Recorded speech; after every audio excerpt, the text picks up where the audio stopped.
고! 70점. 자, 28쪽 얼른 펴요. 28쪽 오늘 할 부분은 되게 간단한 시입니다. 정희성의 숲이라는 이제 작품인데요. 1학년인데 되게 짧네, 그치? 바로 가볼게. 여러분, 숲에 가보니까 나무들이 있는데 이 나무들이 제각각 서 있었다라는 거야. 그러면 이 나무들은 각각이 있는 약간 독립적인 개체로 보시면 되겠죠. 독립적인 개체로 있는 거야. 근데 이렇게 제각각 각자 이렇게 서 있어도 나무들은 숲이었다라는 거야. 한데 어우러졌다라고 보시면 되겠죠. 그쵸? 그래서 여기서 숲은 서로 조화를 이루는 공간이라고 보시면 돼요. 조화를 이루는 공간. 그러니까 말 그대로 공동체의 힘을 발휘하는 공간이라고 생각하시면 되겠죠. 근데 갑자기 광화문이 나오네. 광화문 지하도를 지나며 숱한 사람들이 만나지만 우리 사람들끼리 만나잖아요, 그렇죠? 근데 왜 그들은 숲이 아닌가? 그러면 여기서는 광화문 지하도는 숲과 반대되는 공간이겠죠? 그리고 마찬가지로 이 나무들이랑 각각의 사람들도 상반되겠죠, 그렇죠? 그래서 어떤 걸 얘기하는 거야? 저렇게 나무들은 한데 어우러져서 조화를 이루는데 우리 지금 사람들은 그러지 못하는 상황인 거야. 이해됐죠? 그죠? 그래서 왜 그들은 숲이 아닌가 의문형 어미로 나오네요. 이 메마른 땅을 외롭게 지나치며 낯선 그대와 만날 때 그대와 나는 왜 숲이 아닌가 하고 나와 있네. 그래서 여기서는 그들은 사람들이 얘기하지만 마지막에는 뭐라고 했어? 그대와 나로 나와 있네요. 그래서 여기서는 반성하는 이 대상이 확대됐다라고 보시면 돼요. 그들에서 그대와 나로 여기서는 반성의 대상이 확대됐다 라고 보시면 되겠죠. 그래서 저렇게 나무들처럼 조화를 이루지 못하는 것에 대한 반성이 드러난다 라고 보시면 돼요. 그래서 선생님이 아닌가 밑줄 그었잖아, 그치? 반복 사용됐죠? 의문형 종결 어미를 통해서 이렇게 조화를 이루지 못하는 것에 대한 안타까움을 강조하고 있다 라고 보시면 됩니다.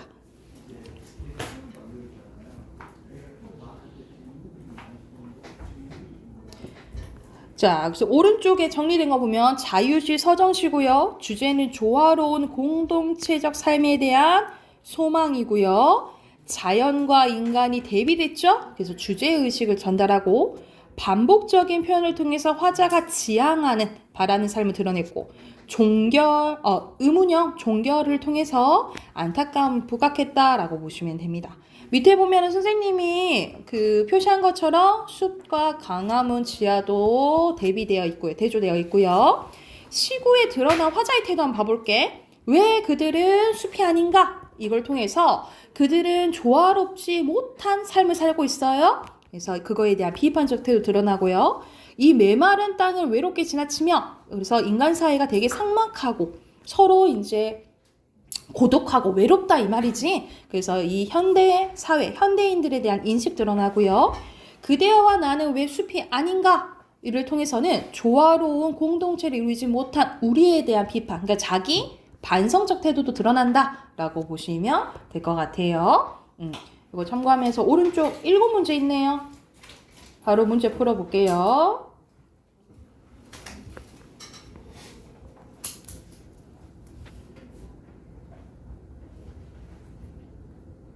나오셨다고 어제 그러는 거야. 자, 답 확인해 봅시다. 1번에 여기서 표현사의 특징으로 알맞지 않은 거 물음의 형식 나오죠?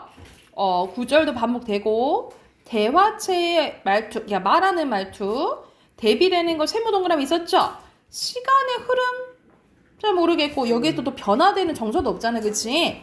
5번이고요. 아니 나 같이 하는데. 2번은 거의 주제 찾는 거야. 주제가 뭐야? 공동체적인 거잖아, 그지? 4번이고요. 3번에 메마른 땅.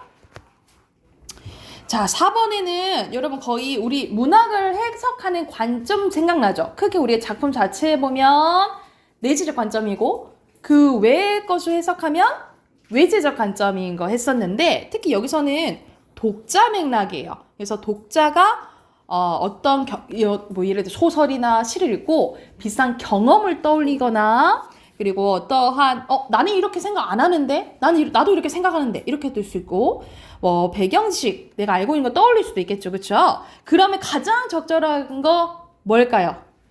범아 뚠뚠뚠뚠 5번. 5번은 다른 작품 관련된 거거든요. 이건 문학사적 맥락이에요. 3번 같은 공간에 있을 뿐 조화 이루지 못한 현대인의 모습이 반영된 것 같아. 이거는 시대나 현실 본 거겠죠. 약간 사회문화적 맥락인 거야. 독자의 경험인가? 독자의 경험. 독자와 관련된 1번이죠. 어떻게 하는지 알겠지, 그치? 이것도 시대 현실인 거죠. 사회문화, 그치? 그리고 이거는 누구 입장? 작가 입장이겠죠? 그래서 독자 관련된 건 1번이고요. 5번에 알맞지 않은 거. 1번. 1번이죠. 뭐 생명의 원칙 전혀 아니지. 6번에요. 6번에는 그대, 그들이며 라고 얘기하면서 그 다음에 그대와 나 해서 자기 반성하고 있잖아요. 그죠? 효찬이 몇 번? 5번이고요. 7번에 알맞지 않은 것은 2번. 아까 C 여러분 C가 광화문 지하도잖아. 선생님 세모 쳤지? 부정적인 거죠. 활기차고 생명 넘치 아니야. 3번입니다. 자 여러분 92쪽으로 갈게요. 왜요? 왜긴요? 왜요? 하려고 그런 거죠. 왜요? 비문 아니에요? 아니에요. 92쪽 갑니다. 이제 고전 소설 들어가요. 화장 안 해요. 자 우리 지효가 그렇게 하고 싶어 했던 고전 들어갑니다. 고전 들어가요. 오늘 시험 이번에 다른 소설 말고 찍는다 했죠? 종이 찢는다 얘기했어. 이거요? 그래. 전 좋아요. 시끄러. 자, 고전 소설 봐볼게요. 자, 우리 고전 소설은 전반적인 우리 특징 계속해서 반복했었잖아. 근데 이제 좀 더 종류에 대해서 정의돼 있다라고 생각하시면 되고요. 자, 고전 소설입니다. 고전 소설은 설화, 폐가문화, 가전체 등의 문학적 전통을 바탕으로 중국의 전기, 여기서 전기는 약간 기이한 이야기들을 생각하시면 돼요. 화본의 영향을 받아서 생겨난 산문 문학의 갈래입니다. 말 그대로 줄글 형태로 된 건데, 자, 우리가 설화는 예전부터 우리 글이 없었을 때부터 입으로 전해진 이야기라고 생각하시면 돼요. 그래서 이 설화에는 세 가지가 있거든요. 이 세 가지를 맞춰볼까요? 자, 이거는 맞출 수 있어. 보통 나라를 건국하게 되면 이런 이야기를 만들어요. 역사 사실 한국 사기. 건국? 어우, 건국? 네. 우리 고조선을 세운 그치. 뭐야? 건국대요 이걸. 우리 그래서 고조선을 세운 사람이 당군왕검이잖아요. 그 이야기를 당군 신화라 하잖아. 그래서 신화, 신성한 이야기라고 보시면 되고 또 하나. 전설. 오! 전설의 특징은 증거물이 있어요. 그래서 여러분 그런 거 있지. 망부석 전설하면은 뭐 사랑하는 사람을 기다리다가 막 돌이 되었다. 그래서 뭐 이런 돌이 되었다고요? 네? 돌멩이가 되고 싶어. 그치, 이 돌이 되었다. 뭐 이런 것들로 보는 거죠. 그래서 이게 전설. 그래서 뭐 그런 얘기 많잖아. 이 마을에 전해오는 전설이 있는데 뭐 이런 것들 있잖아요. 그런 것들을 보시면 되고 하나 더는 이 백성들 사이에서 전해지는 그래서 평범한 사람들을 이제 주인공으로 해서 만든 이야기를 백성들의 이야기. 오케이. 민화. 오케이. 민담이라고 합니다. 그래서 신화, 전설, 민담이라고 보시면 되고 폐가는 약간 이제 저작거리의 이제 이야기들을 생각하시면 되고요. 가전체는 뭐라고 생각하시면 되냐면 이 사물을 의인화를 해요. 그래서 예를 들어서 주인공이 돈이 될 수도 있고 아니면 대나무가 될 수 있고 그래서 뭐 예를 드는 거야. 대나무 선생 그래가지고 이 사람의 대나무지만 대나무의 전 생애를 다룬 이런 걸 가전체 문학이라 해요. 뭐 주인공이 술이 될 수도 있어요. 그래서 이 술이 사람화 돼가지고 그거에 대한 생애를 다루거나 하거든요. 이런 걸 가전체 문학이라고 한다라고 생각하시면 될 것 같아요. 그래서 이런 게 이제 고전 소설의 전반적인 종류 나오는데 우리가 고전 소설, 현대 소설 나누는 기준은 가보개혁이죠. 배웠어. 가보개혁 언제죠? 1800 4년 그렇지 1894년 이 전에 쓰여진 소설을 고전 소설 그 이후에 쓰여진 소설을 뭐라 한다고 보면 현대 소설이라 한다고요. 자 밑에 고전 소설의 전반적인 특징 봐볼게. 자 먼저 한문 소설입니다. 한문 소설의 주인공은요 제자가인 말 그대로 완벽한 주인공들이 나와요. 제자가인적인 인물이고 한문 문어체로 사물을 미화해서 표현한 경우도 있고요. 또한 일상적이거나 현실적이지 않고 초현실적이거나 괴기한 이야기를 다루고요. 구성이 평면적이고 평면적이란 건 뭐야? 단순하다. 표면적, 입체적이지 않다. 그렇지. 그러면 평면적 같은 말 뭐야? 평면적 구성. 단순. 응? 서연아. 평면적 구성 같은 말로 뭐라 해? 나 아는데 일단 배웠는데 오늘 아니 어제인가 그제? 예. 평면적이요? 네, 나 평면적 그제 구성. 그제 배웠다니? 이거는 옛날 옛날부터 배웠어. 힌트. 입체적. 에? 입체적이 반대지. 그리고 평면적 아니에요? 그러니까 평면적 구성이 같은 말로 뭐라 하냐고. 아니 힌트 추나온 힌트. 아 평면적 구성이 뭔데? 단순한 거. 시간순으로 진행되는 거야. 순행적 구성이에요. 같은 말 순행적 구성. 그리고 사건의 전개가 우연적입니다. 그러니까 지금 스토리 같은 경우에는 요즘에 영화나 드라마나 보면은 스토리가 탄탄하다 하잖아요. 그래서 이 사건의 영향으로 이 사건이 일어나고 그래서 우와 우리가 와 스토리 전개가 쩐다 막 이렇게 하잖아, 그치? 근데 예전 이야기는 그런 게 조금 적어요. 그래서 우리가 이 사건의 영향으로 이 사건이 일어나고 이런 것들이 우리 말이 이제 납득이 되는 걸 개연성이라 하는데 이 개연의 반대가 우연이라고 보시면 돼요. 개연의 반대가 뭐라고? 우연이라 보시면 되고 한글 소설은요 최초의 한글 소설은요 유명한 우리 홍길동전 있죠. 허균이 지은 홍길동전이 최초의 한글 소설이에요. 최초의 한글 소설. 이 작품의 등장은 당시 사회적 분위기가 맞물려 있었는데 임진왜란은 조선 사회 구조의 기본이었던 신분 질서에 혼란을 가져오고 평민의식을 성장시켰어요. 그래서 이러한 평민계층의 문화적 참여와 형식적 제약이 거의 없는 산문학의 발달을 촉진시켰다. 그러니까 말 그대로 이 평민들이 문학을 향유하게 되었다. 즐기게 되었다. 이렇게 생각하시면 될 것 같아요. 밑에 표는 고전 소설의 전반적인 특징입니다. 자, 주제는 현실을 인식하거나 대표적으로 이제 홍길동전이 대표적인 우리 인물과 사회 갈등이잖아요. 그때 이제 배경들을 많이 보여줬다라고 보시면 되고, 자, 윤리성을 강조하는데 왜냐면 조선시대 때 유교 사회잖아요, 그렇죠? 그래서 중요시한 게 뭐야? 효, 뭐 우애, 정절 또는 충, 뭐 이런 것들을 강조했다라고 보시면 되고, 구성은 평면적 구성이에요. 같은 말로 뭐라 한다고? 순행적 구성. 그러니까 과거 회상이 없어요. 그리고 전기적 구성이라는 거는 이 주인공이 태어나서 죽을 때까지 다루는데 보통 전기적 구성이라기보다는 무슨 말을 많이 쓰냐? 일대기적 구성이란 말을 많이 써요. 그래서 뭐예요? 네, 어떤 거요? 이 전기문 할 때는 여러분 그 유명한 인물에 대해서 누군가 쓰면 전기문이라 하잖아요. 그때 전기예요. 기이하다 이거랑 달라. 앞에서 이제 이거는 이제 기이한 이야기 얘기 나오는 거거든요. 그래서 봐. 또 같은 말 나오는데 뜻이 다르다라는 거 알아둬야 돼.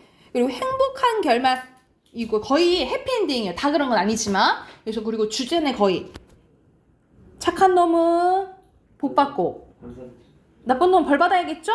권선징악 뿌린 대로 거둔다. 인과응보인 경우가 많고요. 자, 한번 성격이 정해지면 잘 안 변해. 그게 무슨 인물? 평면적 인물. 그리고 우리 효녀하면 누가 생각나요?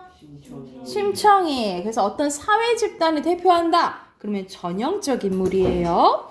자, 그리고 아까 전에 선생님이 거의 사건이 우연적으로 일어난다 했죠. 그리고 말도 안 되는 이야기가 일어납니다. 그게 비현실성이고 이게 같은 말이 전기성이라고 해요. 그래서 만약 보기에서 보통 전기적이란 말이 나오면 그 비현실적인 요소 기억하시면 돼요. 그래서 전기적인 요소가 나오냐? 이거는 말도 안 되는 이야기가 나오냐?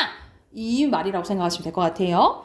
그리고 배경은 양반 소설은 중국이 배경인 경우가 많고요. 평민 소설은 우리나라를 모델로 한 경우가 많아요. 그래서 대부분 배경이 중국 아니면 뭐다? 우리나라다 라고 생각하시면 되고 작자 미상인 경우가 많아요. 그러니까 쓴 사람 사람인 줄 알았어. 작자 미상 쓴 사람을 몰라. 쓴 사람 모르는 경우가 많고 시점은 다 이건 추가적으로 써놓으세요. 시점은 다 3인칭 전지적 작가 시점이에요. 근데 고전 소설의 특징은 작가가 다 아니까 이 서술자가 개입하는 경우가 있다 했죠.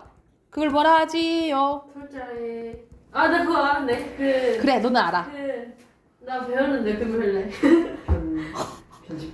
아니 편집자 논평. 그렇지. 편집자죠. 논평이에요. 너 자꾸 엊그제 뭐 배웠다 그래? 진짜 어떻게 배웠어요. 학교에서. 전반. 난 왜 자꾸 엊그제 배웠다 하지? 그랬지. 자, 그리고 밑에는 고전 소설이 어떻게 조금 변화됐는지 그 경향들이 나오는데 조선 전기 때는요 유명한 김실습의 금오신화 전이 나오거든요. 거기 이제 5가지 이야기가 있는데 기이한 이야기로 기이한 이야기 사회소설이라고 보시면 되고요. 그리고 임지의 원생몽유록과 같은 몽유록계 소설이 유명합니다. 이 몽유록이라는 건 말 그대로 꿈이는 거예요. 그래서 현실에서 꿈을 꾸고 꿈에서 깨어나는 이 구조가 나오거든요. 거의 꿈에서 주제가 나온다라고 보시면 되고 그러면 현실 꿈 현실이잖아. 그만 꿈꾸면 안 돼. 현실 꿈 현실이잖아. 그러면 어떤 구성일 수밖에 없는 거야? 이 아닌데. 수행적 구성. 뭐지 저기? 비현실. 액자식. 그렇지. 액자식 구성일 수. 액자식 구성일 수밖에 없는 거야. 그러니까 겉에 이야기 있고 내부 이야기일 수밖에 없다라고 생각하시면 되겠죠. 액자식 구성이에요.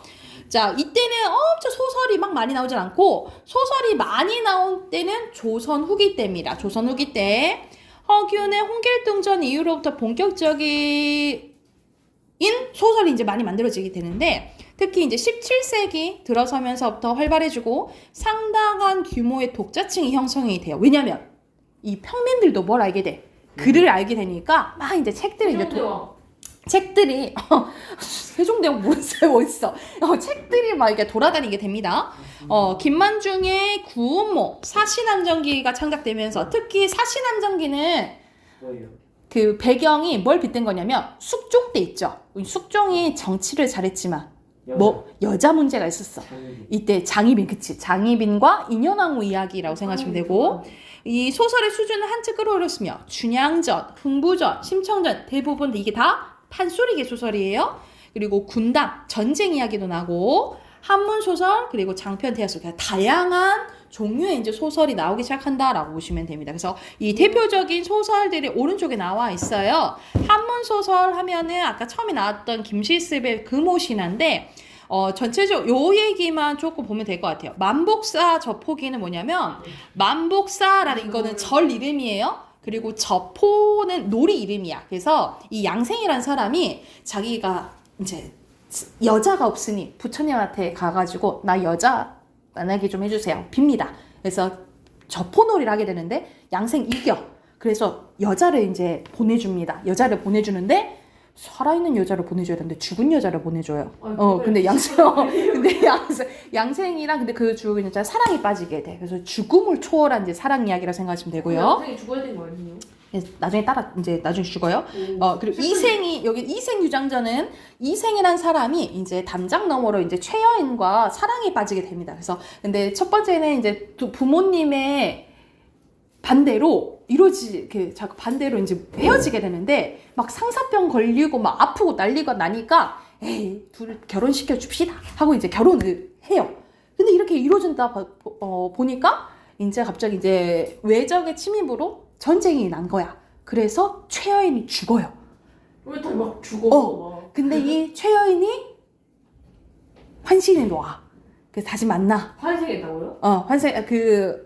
여기서 환신과 다시 만나. 한 2, 3년 살다가, 근데 계속 살 수는 없으니까 전 이제 가야 해요 해가지고 이제 헤어져. 안녕히 계세요. 전 떠나야 하고 이제 가가. 그리고 이제 이생도 따라 이제 금방 죽어서 저 세상에서 이제 만난다. 그래서 거의 이제 죽음을 초월한 비현실적 기이한 이제 이야기들인 거야. 그리고 추유부벽 전기는요, 이 홍생이 죽어서 선녀가 된 기신녀 만나서 시를 주고받는 이야기고, 용궁부연록은 제목부터 배경 용궁인 거야. 이 한생이 꿈에서 용궁에 초대돼서 환대받다가 돌아온 이야기라서 보시면 되고, 남연부주지는 이 박생이 이 남연부주라는 지옥에 가서 염라대왕이랑 만나가지고 이야기한 이야기라고 생각하시면 돼요. 그래서 이렇게 기이한 이야기들의 모음집이 금오시나라고 생각하시면 될 것 같아요. 자, 밑에 봐보자. 밑에 군담소설 나와 있죠. 군담소설은 말 그대로 전쟁 이야기예요. 임진왜란, 우리 조선시대 때 큰 전쟁이 2번 일어나잖아. 임진왜란이랑 병자호란이죠. 임진왜란, 병자호란 이후에 발생하여 조선 후기에 유행했던 한글 소설의 유형인데, 전쟁 이야기가 주된 줄거리예요. 임진왜란과 병자호란 이후 황폐해진 조선사에서는 수많은 군담소설이 만들어졌는데, 왜 이런 군담소설들이 만들어졌냐? 이는 전란의 피해와 민족의 자존심을 조금 뭐 하려고? 회복시키려고. 이 훼손된 것을 회복시키려고 만들어졌다라고 보시면 될 것 같아요. 그래서 크게 창작 소설을 아예 새롭게 만든 거고요. 역사 소설은 말 그대로 역사가 조금 반영돼 있는 거예요. 그래서 실존 인물들도 나오고 막 이러거든요. 그럼 이 군담 소설과 같이 나오는 게 뭐냐면 영웅 소설이에요, 여러분. 영웅 소설인데, 특히 영웅은 어떤 위기 상황에서 희생이요? 업적을 내세워야 되잖아. 업적을 세워야 되잖아. 그치? 그래서 전쟁에서 보통 이겨서 영웅이 된다라고 생각하시면 되거든요. 근데 여러분 이건 알 거야. 영웅 일대기적 구조가 있어요. 영웅 일대기적 구조가 있는데, 이 일대기적 구조는 어디서 왔냐면 주몽신화에서 왔어요. 주몽이 뭐 건국했어? 고구려. 그렇지, 고구려. 그래서 이거에서 착안돼가지고 영웅 소설은 이 7단계를 거치거든요. 첫 번째, 평범한 사람이 영웅이 되진 않지. 특별해야 되겠죠. 특별해야 되겠죠. 그리고 피가 좋아야 돼. 그래서 하늘의 자식이거나 바다의 자식이거나 뭐 이래야 돼요. 고귀한 혈통을 가지고 있어야 되고요. 바로바로 저거. 그리고 두 번째, 아까 말했잖아. 알에서 태어나야 돼. 보통 사람과 달라야 돼요. 기이한 탄생. 세 번째, 주몽은 뭘 잘했죠? 활 쏘는 거. 활 쏘고 말이 잘 탔지. 비범한 능력을 가지고 있어야 돼요. 비범. 그러니까 시기 질투하는 사람들이 많아. 그래서 주몽이 원래 부여 사람이었는데, 이 부여에서 이제 왕자들이 이 주몽을 위협해요. 그래서 막 이제 도망가. 그래서 시련과 고난이 있어요. 그랬더니 이제 도망가는데 앞에 물이 이제 강이 있는 거야. 그랬더니 내가 내 무슨 아들이다! 이제 얘기하니까 갑자기 이제 자라랑 물고기들이 몰려가지고 다리를 만들어줬다라고 해요. 아프겠다고요? 그래서 조력자의 도움으로 고난 극복, 또 실현 고난 위기가 와요. 마지막 7단계 고난 극복 후 사랑이요? 무슨 그러지 않아요? 위협을 달성하게 되는데, 뭘 세웠다고? 고구려 건국이에요. 이런 구조 7단계를 거친다라고 생각하시면 될 것 같아요. 근데 이런 거 어렵다. 본것 같아. 여기까지 적었나요? 이걸 내가 나랑 몇 번이나 했는데. 자, 그리고 판소리개 소설입니다. 판소리개 소설은 소설이 먼저 아닌 거야? 창 있잖아요? 이 판소리가 먼저 이런 거라고 생각하시면 될 것 같아요. 판소리로 불렸던 소설을 포함하여 판소리와 밀접한 관련을 맺고 있는 소설을 함께 일컫는데요. 판소리계 소설은 어느 특정 작가에 창작된 것이 아니라 이 판소리와 소설을 향유하던 민중의 공동작입니다. 그래서 또한 관념적인 내용보다는 현실적인 경험을 바탕으로 구수한 해학과 신랄한 풍자를 통해서 조선 후기의 생활상을 많이 조금 반영했다라고 보시면 되겠죠. 그래서 대표적인 게 춘향전, 심청전, 흥부전, 별주부전, 토끼전 이렇게 생각하시면 되는데 이거는 4단계를 거쳐요. 이건 먼저 입으로 전해진 이야기 선생님이 설화라고 있죠. 이 설화를 기반으로 먼저 판소리가 만들어진 거예요. 그리고 뭐가 만들어진 거야? 소설이 만들어진 거예요. 그리고 그 다음에는 뭐가 만들어지냐면 요즘에는 잘 안 나오는데 우리가 고전소설, 현대소설 하지만 갑자기 고전소설에 뾰롱 현대소설 되진 않을 거 아니야. 그치?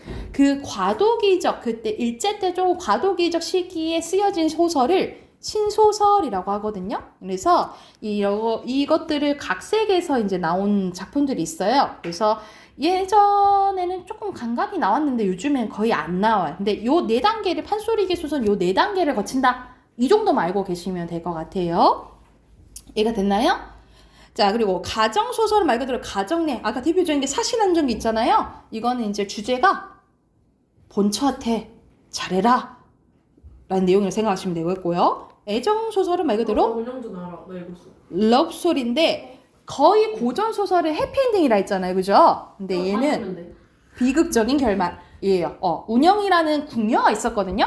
근데 얘가 안평대에 온 궁녀였는데 이 김진사라는 사람이랑 사랑에 빠지게 됩니다. 막 시리고 맞아요. 근데 원래 보통 궁녀는 보통 일반 남자들이랑 사랑을 이제 이룰 수가 없잖아. 그래서 얘가 이제 걸려요. 이제 김진사랑 사랑에 빠지는 걸려. 그래서 옥에 이제 갇히는데 주변에 있던 같은 궁녀들이 이제 운영이 편을 이제 들어줘요. 얘네들이 얼마나 절실하게 사랑했는지 그리고 너무 불쌍하잖아요. 막 이렇게 편을 들어주고 하는데 결국 운영이가 그 옥에서 자살해요. 자살해서 이제 아니 왜 다른 애들 도저히 자세히 그 상황에서 이제 그 현실을 극복하지 못한 거지. 그래서 이 이야기는 스토리가 자기가 이런 일이 있었다라는 것을 꿈속에서 어떠한 선비한테 얘기해주고 이 선비가 이 운영전을 썼다라고 하면서 이제 끝나게 된 이야기라고 보시면 될 것 같아요. 그래서 새드 엔딩이에요.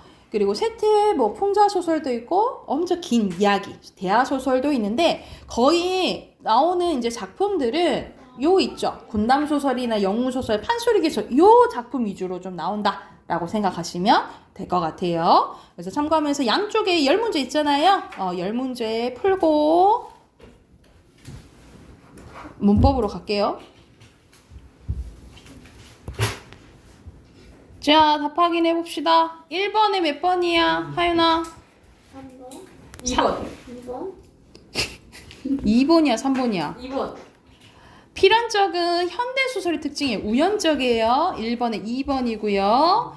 자, 나누는 기점은 가보게요. 가보개역 쓰시면 되고 3번의 고전소설의 특징이 아닌 거 3번 우리나라 아니면 중국이라 했죠. 그리고 4번은 뭐 보면 되냐면 전으로 끝나요. 보통 전으로 끝나면 1번. 전으로 끝나면 전체에 태어났을 때부터 3번. 죽을 때까지 다룬다라고 보시면 돼요. 3번이고요. 5번에 4번 흥부전은 평범하죠? 그죠? 6번에 홍길동전. 문체가 다른 거 임진로. 나머지는 판소리계 소설이죠? 8번에 4번. 3번 여러분 박씨가 도수를 부려요. 3번입니다. 틀렸어요 9번에 1번만 새드 엔딩. 10번에 4번. 오케이 네, 4번. 이거 군담 소설이죠? 자, 뒤로 넘겨서 우리 문법 답 확인해 볼게요. 맞아. 150조.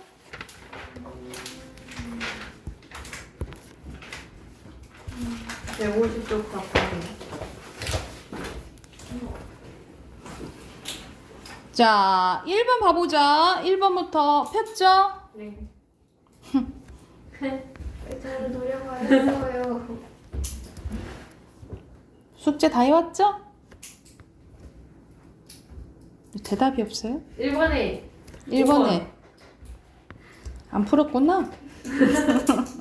5번. 1번에 4번이에요. 자, 여러분. 선생님, 제가 드릴 말씀이 있습니다. 라고 얘기를 해. 그치? 내가 선생님한테 드리는 거야. 그러니까는 주체는 아니겠죠. 그쵸? 선생님의 말씀이 아니잖아. 그죠? 선생님을 높이는 게 아니고, 보통 뭐 객체라고 볼 수도 있겠죠. 내가 말씀을 드리는 거니까. 보통, 여러분, 말씀은 상대방의 말을 높일 때도 있는데, 나를 좀 낮출 때 있죠. 낮출 때 쓰기도 해요. 그러니까 여기는 거의 주체 높임은 아니지. 2번에 알맞지 않은 거 2번이에요. 여러분, 저희 아버지께서야. 그러면 저희는 그냥 나를 낮추는 거예요. 나를 낮추는 거지 뭐 높이는 거 아니죠. 그리고 3번에 사용된 거 이렇게 예시가 나오면 표시하세요. 사용된 거 깨, 들이다, 쓰였죠. 깨서, 드시러 나가셨습니다. 시 쓰였죠. 그쵸? 그리고 깨서, 모시고 나와있죠. 그쵸? 그래서 여기서 알맞지 않은 것은 4번. 4번인데 주어를 나타내는 대상을 높이 이거 주격조사잖아. 그치? 디귿에는 주격조사 나와있죠. 근데 기억은 없죠. 그죠? 깨서 없지. 4번이고요. 4번에 어휘적인 거, 어휘를 나타낸 건 댁에 동그라미 쓸게. 댁, 모시고, 드시고, 계십니다. 계신다. 5번 없어요. 5번에 능구나는 상대, 동생 낮추는 거고요. 계시다는 주체죠. 깨는 객체죠. 깨서는 주체죠. 5번이에요. 자, 6번에 여러분들 예시 보면은 표시하라고. 깨서, 깨, 드리러, 시 이렇게 쓰였죠. 그쵸? 그러면 주체 높임 아버지고요. 객체는 할아버지고요. 그리고 상대 높임은 요 1번이고요. 그리고 7번에 여러분 기억은 주체를 높인 용언 특수어휘야. 특수어휘 이제 찾아봐. 모시다. 아니 주체 높인 아, 잡수시다 아니면 오케이. 주무신다. 그치? 그러면 3번 아니면 5번인 거야. 그죠? 근데 높여야 할 인물 관련된 명사는 선생님 동그라미씩 해당되는 거. 성함 또는 댁, 연세. 3번. 그러니까 3번이죠. 이해됐나요? 자, 뒤로 넘겨서 8번 갈게요. 여기서는 상대 높임도 있고 객체. 그럼 우리는 객체는 딱 정해져 있잖아. 깨랑 들이다 모시다 뱉다 여쭈다 찾으면 된다 했잖아. 그치? 그러면 모시고 드려 2번 아니면 3번이죠. 그쵸? 근데 상대를 어떻게 해야 된대? 높여야 된대. 그럼 존댓말 골라야겠지? 2번이고요. 자꾸 저렇게 틀려. 자, 9번에는 객체 높임이야. 객체 높임 아닌 거 몇 번이야? 이거 너무 쉽다. 5번. 5번. 5번이 편찬타는 주체 높임이죠. 5번이고요. 자, 10번 봐봐. 내일 학교에 가서 선생님께 드리고 와. 이건 뭐만 쓰였어? 객체. 객체 높임만 쓰인 거야. 그래서 답은 4번이 되겠죠. 4번이 되겠죠. 그리고 11번에 알맞지 않은 거 2번. 그런데 어떤 시인을 주제로 발표하는 게 좋을지에 대해서 말씀이 있으셨니? 선생님 말씀 있으셨냐라고 얘기하는 거잖아. 그치? 그럼 높여야겠죠? 있었니라 하면 안 되겠지? 2번이에요. 자, 알았다. 12번은 만나실 예정이십니까? 하면서 여기서는 거의 다 지금 격식체 쓰는 거예요. 격식체. 이거 대등한 관계도 아니죠. 편찮으셔?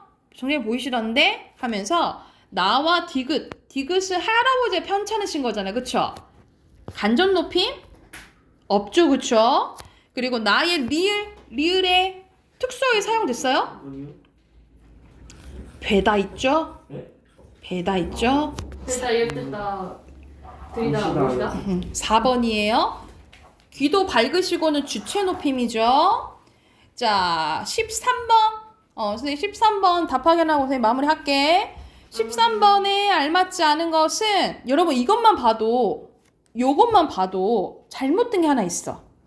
보여드릴까요? 사이즈 세요. 맞겠습니까? 사이즈 세요. 그렇지. 사이즈예요. 또 틀린 거. 아니 크신데. 크신. 크신데 좀 별론데. 별로 안 크신데 이건 맞지? 또 틀린 거 하나 있어. 제가 머리가 좀 큰데 제 머리에 맞겠으니까. 맞겠으니까 좀 띠꺼운데. 맞겠어.